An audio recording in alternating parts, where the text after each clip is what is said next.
Michael McMahon was a decorated NYPD officer and devoted family man. After retiring, he became a private investigator. Now, he's been convicted of working for the Chinese government as part of Operation Foxhunt, a secret global campaign by China to track down and pressure dissidents living abroad. Yet Michael insists he's innocent, claiming he was simply doing his job and had no idea about any international plot. He now faces 18 months in prison. On today's Dr. Phil podcast, I'll talk with Michael, his wife, and former FBI agent who spent over 20 years investigating the Chinese government.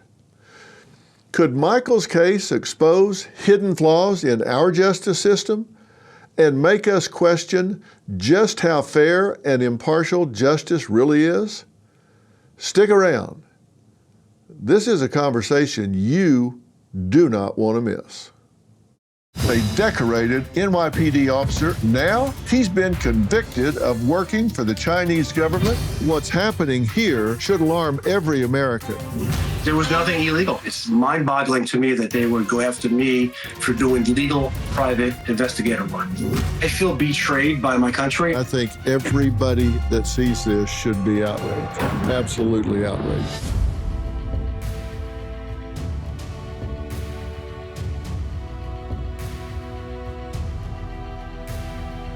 You know, we all hear stories about heroes, people who put their lives on the line every day to keep us safe. Mike McMahon was one of those heroes, a decorated NYPD cop with 78 medals, a devoted dad and husband who spent over 14 years protecting the streets of New York. After he retired, Mike became a private investigator, a job thousands of people do legally every day. So how does a man like Mike go from hero to federal convict? How does someone with that kind of service end up accused of spying for the Chinese government?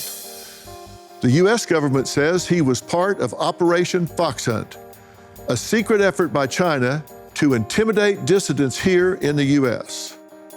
Mike says that's just not true. He says he was hired for a normal job to find someone and had no clue it had anything to do with China. And yet, he was prosecuted, convicted, and is now facing 18 months behind bars. He believes he was set up by his own government in a political game he did not know he was playing. When people start to believe the justice system is political, it's not just dangerous, it's destabilizing. Once trust is gone, everything else unravels. Is that what happened to Michael? The Justice Department says it's cracking down on China's so-called Operation Foxhunt. The little-known operation is Beijing's self-described anti-corruption campaign targeting Chinese fugitives living in other countries, including the U.S. Last month, a federal jury in New York convicted 3 men of stalking a New Jersey family on behalf of the Chinese government. Among the defendants, Michael McMahon, a former New York City police officer turned private investigator. Prosecutors say the years-long plot involved targeting a former Chinese official and his family living in the U.S. McMahon says he had no idea this job had any ties to the Chinese government, and the Department of Justice, he says, used him as a scapegoat. Mike, thank you for being here today. I'm glad to have an opportunity to talk this through. Okay, thank you so much for having me. I want everybody to understand this, and I want to be sure I understand what has been alleged here. And let me say it and see if I get it.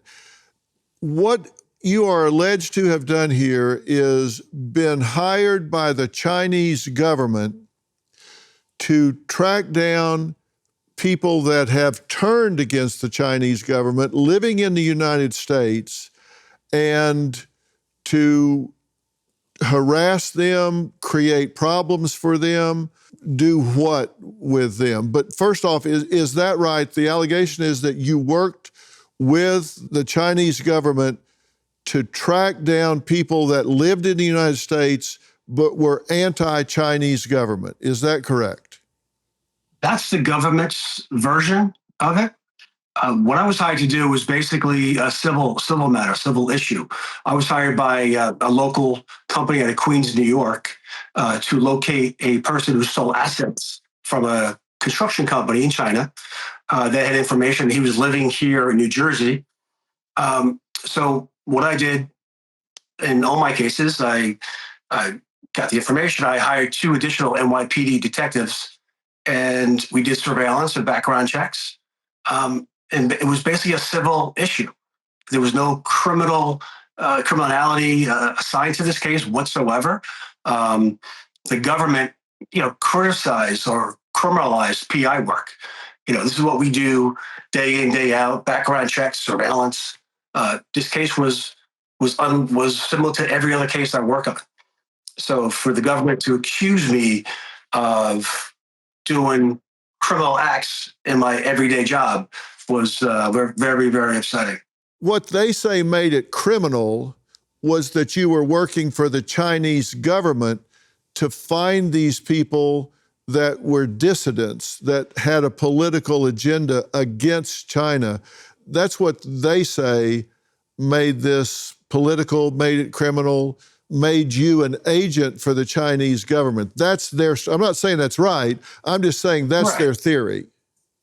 Yeah, the people who hired me was a Queens-based New York firm. I met with the clients. They spoke perfect English. One lived in Connecticut, one lived in Queens. There was no indication they worked as CCP officials or working for the government of China. There was not one text message. There's not one email that says anything about CCP agents or CCP government officials, nothing to that whatsoever. I had no idea they had connections to China and the CCP. Did they give you any information about them being anti-CCP or having any political leanings one way or the other? No, this wasn't my job. There was nothing that led me to believe it was a political. They were political dissidents. All the information I had was that they were criminals living here in New Jersey. I uncovered, numerous real estate transactions throughout California, New Jersey, and I told my clients, your money, your stolen money, is in this one LLC. Okay, but you say it wasn't criminal, it was civil. They had committed criminal acts, but your involvement was civil because they were going to sue to get their money back? Correct. And when you found them, did they know where the people were? I mean, they were in business, right? We had information. They probably knew where they were, but they wanted to hire a licensed private investigator to do legal PI work and to do basic background asset searches and basic surveillance. So we did surveillance for about 5 days. We saw the subject for about 60 minutes over the 5 days. And that was pretty much the extent of what I did. Did you do a paper chase as well as observe them? We did asset searches. We did background searches. We did information on the house, who paid the mortgage, who owned the house, and stuff like that. Things that you would do if someone was getting ready to sue and look for assets to recover. Yes. Okay. And you gave that information to the Queens-based company. Yes.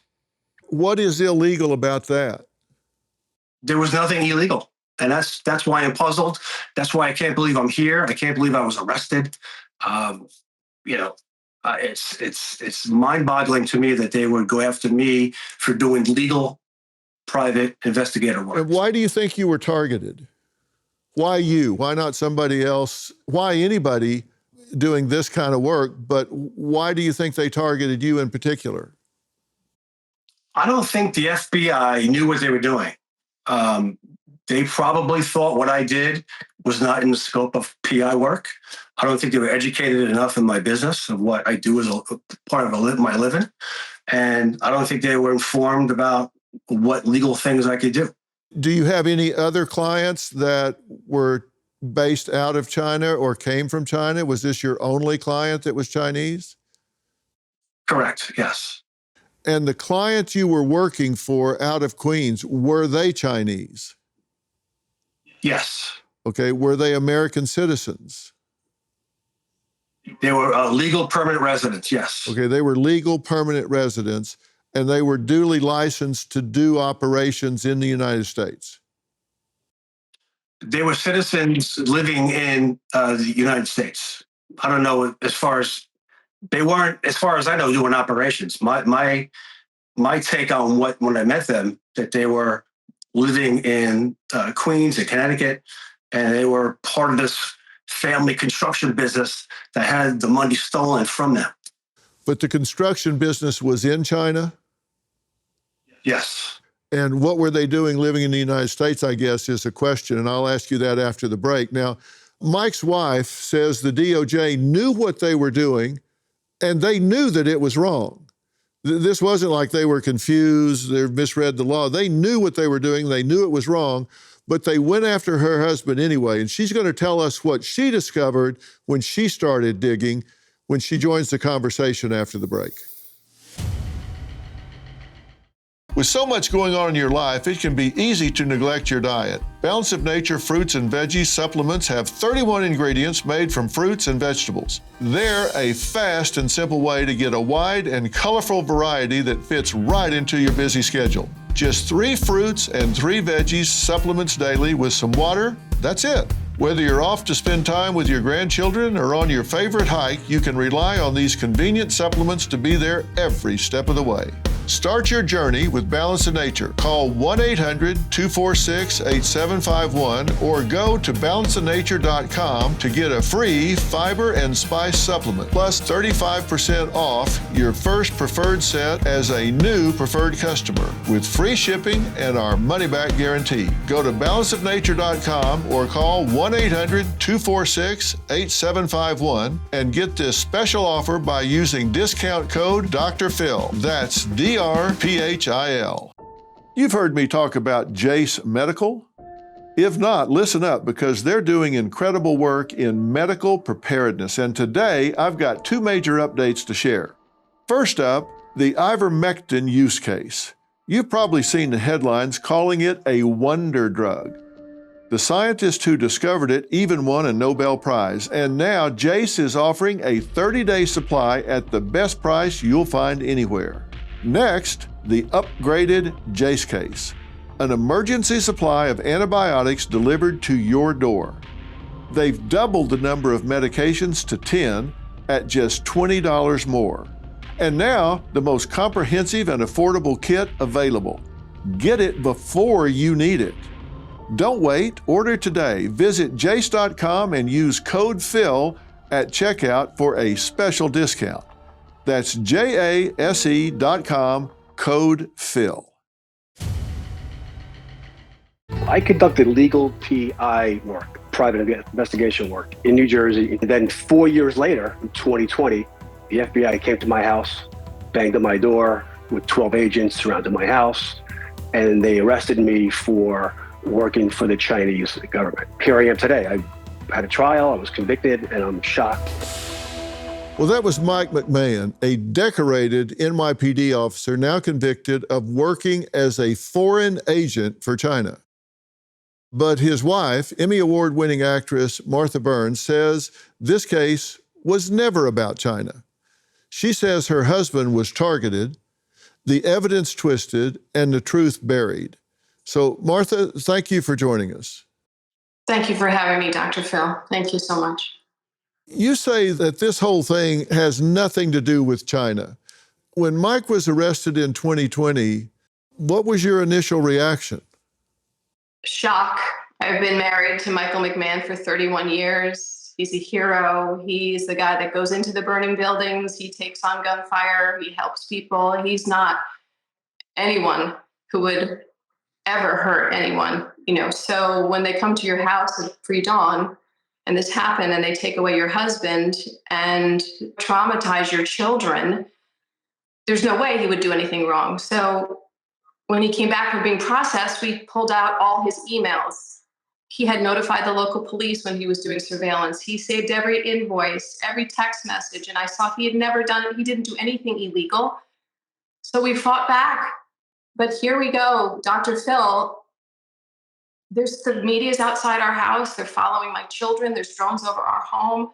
And I could not believe it. There must have been something else going on here that they went after my husband because he is the one person that would never harm anybody. So the accusations were outrageous. He would never work for a foreign adversary for a few $1,000s. I mean, this is not him. So I started putting the pieces together and starting looking into more about this case. And it turned out the subject he was following had a $30 million civil lawsuit against him in New Jersey. He was a Wuhan official who had fled here. He was not a dissident. There was so much about the subject that I finally could learn after his arrest in 2020. Because when he was arrested when he worked on the case in 2016, there was nothing about that was available. So here we go, thinking, why are they doing this to my husband? We're going to fight back as a family after what they did. And Dr. Phil, they had illegal search warrants on my family. They spied on us. They looked at our emails. They were digging through every personal aspect of our lives. I was angry. I was scared. I was traumatized. And I started speaking publicly about this case to protect my family. And he did nothing illegal. So we fought back and went to trial. And Dr. Phil, I have never in my life heard the gymnastics that the prosecutors and the Newark FBI office went to take an innocent man and make him look guilty to win a case. And we've heard this before, and I know you have, about how the DOJ will suppress evidence, they will manufacture evidence, anything to get a win.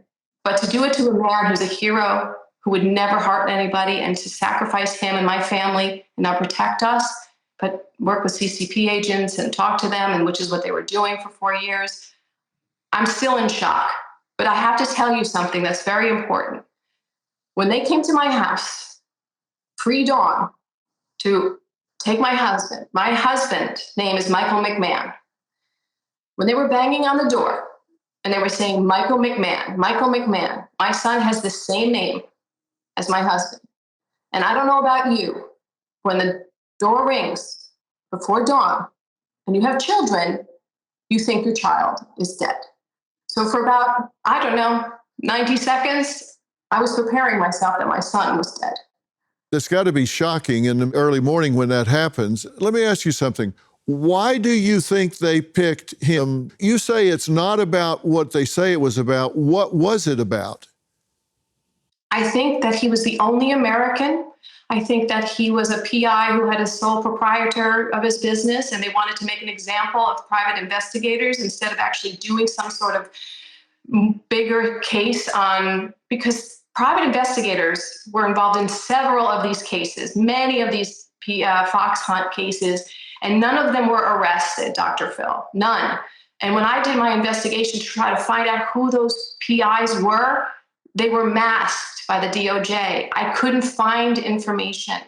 So the FBI, Christopher Wray, and the DOJ used my husband because he's an NYPD hero. That makes the news. His picture was all over the paper, not the other co-defendants, him in his uniform. I mean, to take the NYPD and put it through the shredder for their optics because of this case is outrageous. So he checked a box as an NYPD. He checked a box as a PI, as an American, because no other Americans are arrested. He was the only PI arrested in these fox hunt cases, the only American arrested. So somebody made a decision to make an example, to say, yes, we arrest Americans too. And they never should have done that. Ever, ever, ever. We're going to take a break, and when we come back, I'm going to add another voice to this who worked in Chinese counterintelligence, and I'm going to ask you about the name Paul Berggren and how he fits into this, because what you guys are saying does not add up in terms of how or why they would do this. I work extensively with the NYPD, and I know someone that is as decorated as Michael is here, that doesn't come easy. That is a distinguished career, and there's something wrong here, and I want to get to the bottom of this. When we come back, we're going to add somebody to the conversation that worked in Chinese counterintelligence for over 20 years. He knows how the real fox hunt operation worked. Does he think Mike was part of it? Well, we'll hear what he has to say when we come back. We are in the midst of a brutal allergy season. According to experts, it is longer and more severe than in years past. For many of us, that means sleepless nights, tossing, turning, and sneezing, and the dreaded postnasal drip. That's not even half of it. But there is a solution. Sambrosa night syrups. It's effective. Try it and get your best night's sleep. If you watched my town hall with RFK Jr., then you know Sambrosa is sponsoring Merit TV's Make America Healthy Again campaign. That's because Sambrosa contains no dyes, synthetic colors, or artificial flavors, and no high fructose corn syrup. Just a base of nutrient-rich honey and 7 organic herbs and a small dose of antihistamine that will have you sleeping like a baby. Go to Sambrosa.com and use code MERIT for 25% off your first order. Wake up rested and invigorated. Again, go to Sambrosa.com and use code MERIT for 25% off your first order. Unfortunately, in recent years, a corrupt group of hacks and radicals within the ranks of the American government weaponized the vast powers of our intelligence and law enforcement agencies to try and thwart the will of the American people. They spied on my campaign, launched one hoax and disinformation operation after another, and did everything within their power to prevent me from becoming the President of the United States. There could be no more heinous betrayal of American values than to use the law to terrorize the innocent and reward the wicked. Well, that was President Trump accusing the DOJ of weaponizing the law to punish the innocent and protect the powerful. Now, if people start to believe the courts are being used for political payback, trust in the entire system collapses. My next guest spent 23 years inside the FBI, 20 of those focused on Chinese counterintelligence. He knows how real fox hunt operations work, and he says what happened to Mike, well, as I said before the break, just doesn't add up. This is his first national interview, and he's breaking his silence tonight. So I want you to welcome retired FBI agent Kevin Hecht. Kevin, thank you for being here. You've got some insights to this that I really want to hear. What drew your attention to Operation Fox Hunt, and how did your involvement with it begin back in 2016? Well, Fox Hunt pretty much found me. I had a really large source base. I concentrated solely on Chinese counterintelligence, and you kind of go where the investigations take you. So many of my sources started to tell me about what was happening, that Chinese law enforcement officials were operating on American soil unlawfully. Some of my sources were attorneys. They were telling me that their clients were being harassed by the Chinese. So just in the courses of my normal investigations, Fox Hunt found me. Was Mike an unwitting participant or a co-conspirator in this, in your opinion? You've looked at it, you've seen the evidence. In my opinion, he was an unwitting participant. But was he used by the Chinese government without knowing that he was being used? Yes, I think what happened here is China was using a front company, and Mr. McMahon thought he was working for the front company, not the PRC. There's a Chinese intelligence organizations have a long history of really only using ethnic Chinese as assets to carry out their operations. I don't know of any circumstances in my career where they used an American Caucasian citizen to further their activities.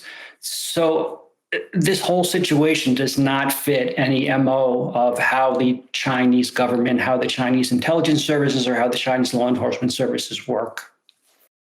Well, were there questions or due diligence that he could have done if he had been suspicious of this? Were there questions he could have or should have asked if he had smelled a rat here? I'm not saying that anything triggered him to have done that.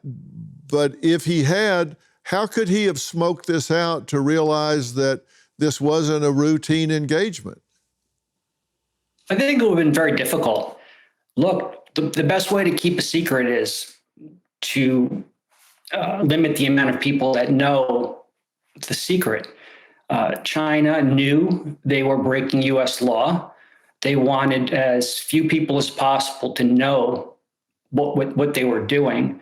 And I think the last thing that they wanted to have was an NYPD decorated officer knowing that they were operating unlawfully, possibly because he would be one of the first people to go to the FBI to report on what was going on. So I think it would be very difficult to smoke out that you were being used by the PRC government unless you intimately had knowledge of how it works. And I think the average citizen does not have that knowledge.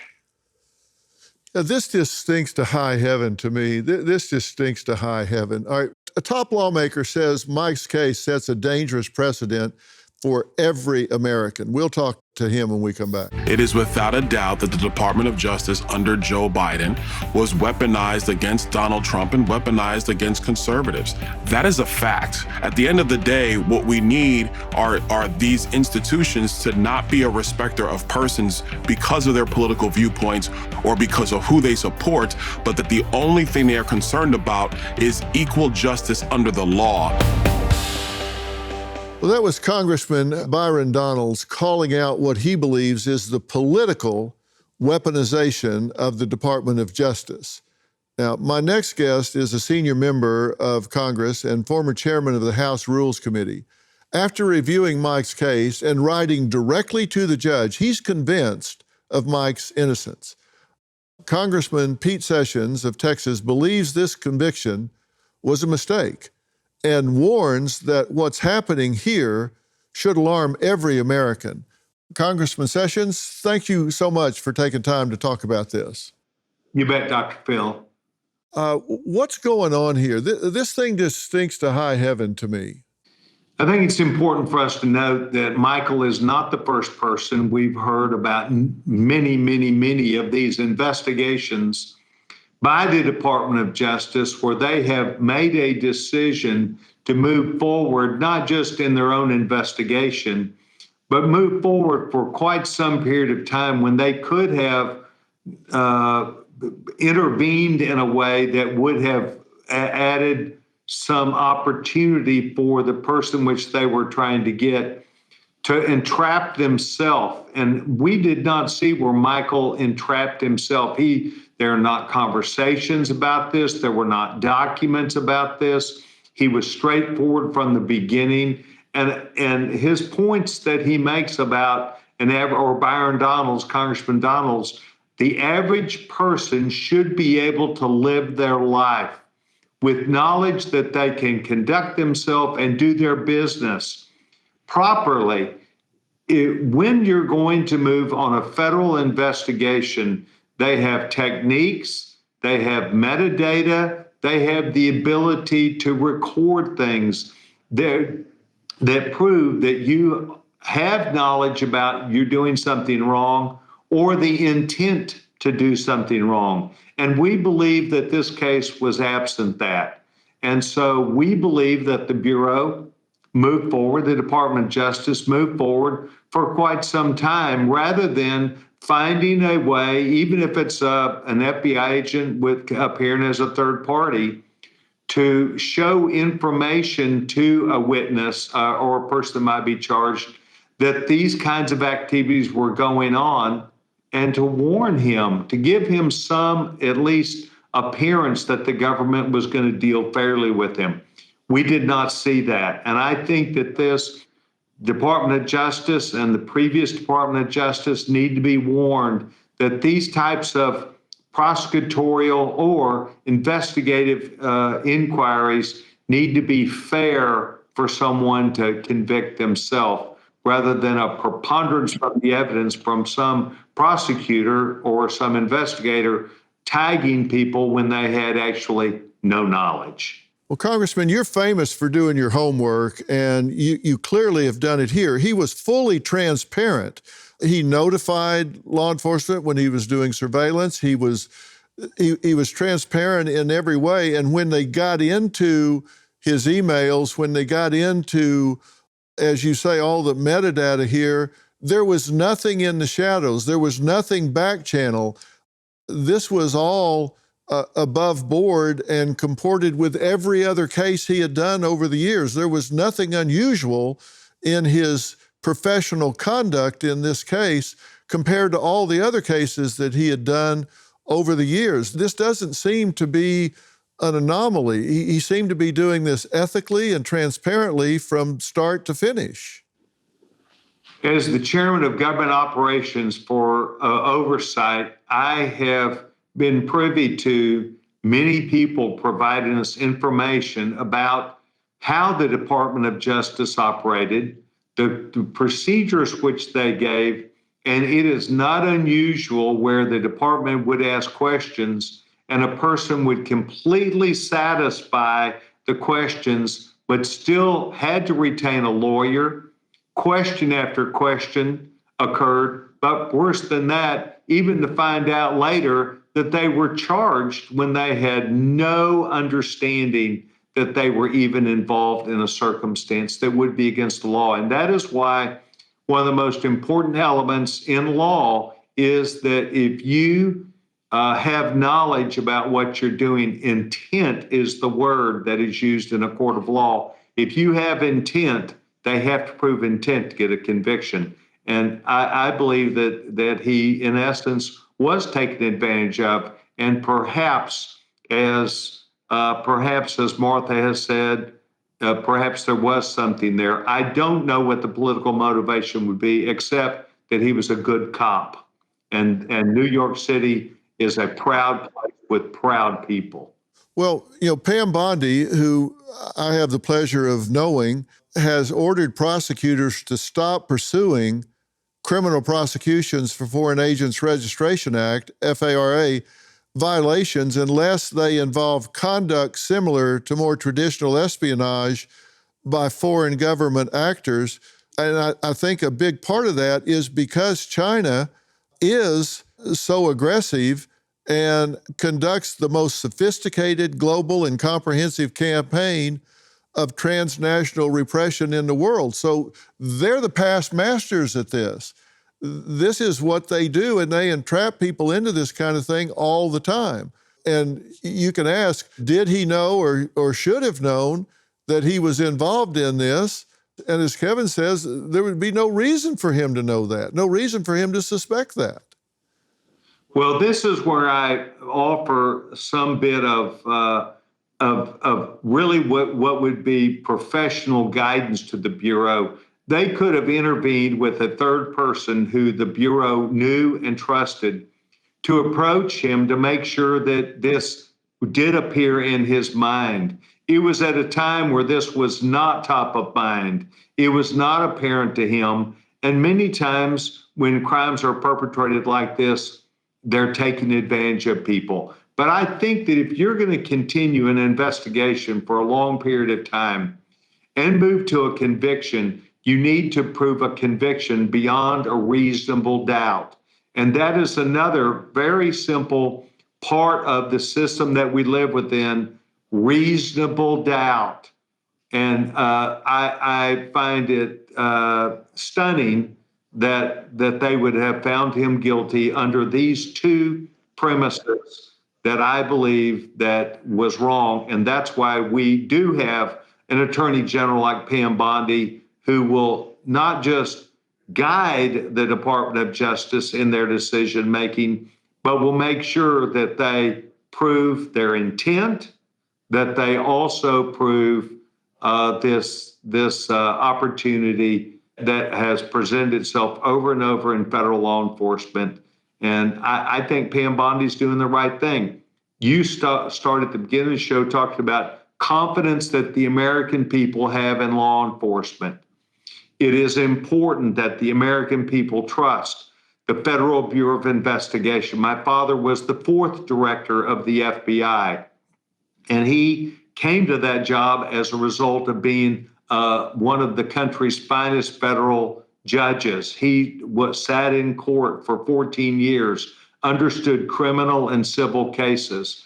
And the Bureau, for it to maintain its high standards, fidelity, bravery, and integrity, they need to make sure that they deal fairly with the people that they're going to be a part of charging. And this is where I think that this administration, Pam Bondi in particular, will guide the Bureau and guide those agents and the Department of Justice, those U.S. attorneys, to a higher standard of making sure that they not only do their homework, but they do the right thing. And there, as the chairman of government operations, I'm aware of at least 10 specific investigations that the Department of Justice led that either led to no conviction, but 4 or 5 years worth of making sure that they continued the investigation. It was called Lawfare, where they bled out people even though they had nothing to charge them with, or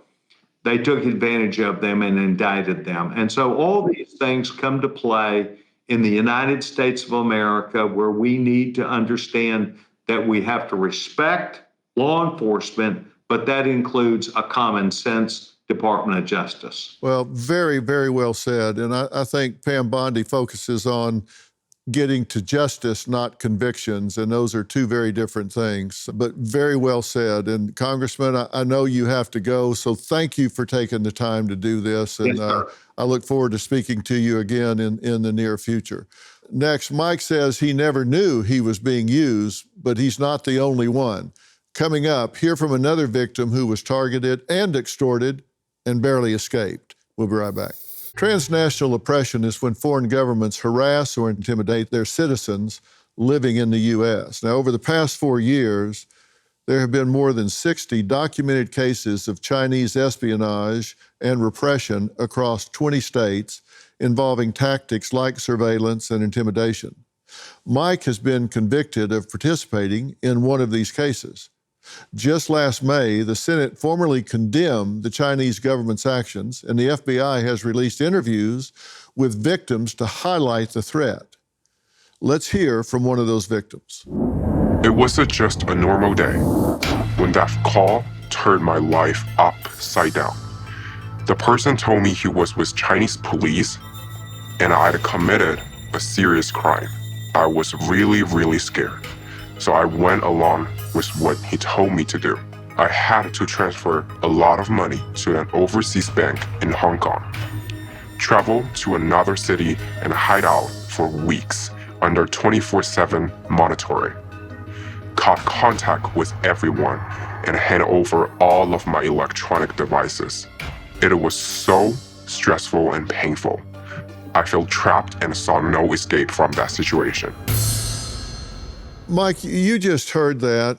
That is so far from what you did and what your role was in gathering information here that it's just daylight and dark. That's so apples and oranges. We're not even talking the same ballpark, are we? No, absolutely not. Completely different. I did surveillance for a couple of days with two other NYPD detectives. They said that was stalking. So they convinced a jury that my legal surveillance was stalking. Nobody saw me on surveillance. The witnesses, the alleged victims testified that I was not stalking them. I was not following them. And in fact, I was off one of the days where the victims said I could possibly be out there working. I was off that day. So I didn't stalk anybody. I didn't harass anybody. I just did my job as a PI with two additional NYPD detectives, and here we are today, which is shocking. Well, here's what the victim said. The defense, have you ever met McMahon before? No. Defense, have you ever seen him before? No. So you're not a very good stalker. Yeah, it wasn't me. I didn't stalk them. And their story seems a little coerced, a little rehearsed. with the government. I think they spoke to the government numerous times and created this case of stalking, which never happened. Yeah, this is a stretch, and it seems like they're holding you to a standard of sussing this out when the Chinese government is very sophisticated at this. Your phone rings. With 2020 hindsight, you can say, well, okay, you should have known this, you should have known that. But I think that's a very unrealistic standard to hold you to. Mike served New York with honor. Now he's days away from prison. Up next, the final word from Mike and what he thinks every American needs to know. Mike, you're how many days away from having to report to prison? 2 weeks. 2 weeks away. And Martha, that's got to be very distressing to you, and Kevin, very frustrating to you, because Martha and Kevin, you're sitting there watching this kind of like I am, thinking, this is not right. Michael, what are you saying to yourself right now, 2 weeks away from having to report? I feel betrayed by my country. I feel betrayed by the Newark FBI office. They spoke to numerous CCP agents numerous times, and they all lied to the agents. Most of them then fled the country. Some stayed here, were arrested. One guy admitted to lying to the FBI 10 times. And our government used that person to testify at my trial. He didn't testify against me. He testified to some other stuff, but no one testified against me at trial. There were no 302s. There were no investigative reports that said I did anything wrong. So to sit there during this court proceeding, this trial, and have a jury find me guilty was shocking. I couldn't believe it. It is shocking, but of course, juries judge these things on what they see and hear. And if that's manipulated, then that's the problem. And Judge Pamela Chin's remarks at the sentencing were, I think that there has been a lack of acceptance of responsibility, not for the crime, but for doing something you shouldn't have done and harming people you shouldn't have harmed. Nice opinion, but it's extra legal. It has nothing to do with the law. Final thoughts after the break. You know, the problem that we have in this situation with Mike McMahon here that I think every American needs to be attuned to is that when an agenda is being run other than the law, people can get caught up in a machinery that can be very dangerous. And when politics get into prosecution, when convictions become the goal instead of justice, we can get out of control in a fast hurry. And that's been happening in the last administration. I certainly don't want to see it happen in this administration. And we've got to have a return to justice. And I don't think justice is being served here. And I think everybody that sees this should be outraged, absolutely outraged. We're out of time for tonight. I want to thank all of my guests, Congressman Pete Sessions, Kevin Hecht, Martha, and Michael. Thanks to all of you at home for finding us here on Merit TV. We'll have even more information about tonight's episode on our website. And you may be moved to do something about this, and we're going to tell you how you can do that. You can pick up my new book, We've Got Issues, How You Can Stand Strong for America's Soul and Sanity, everywhere books are sold. And this kind of thing right here is exactly what I'm talking about. Thank you for being here tonight. We'll see you next time.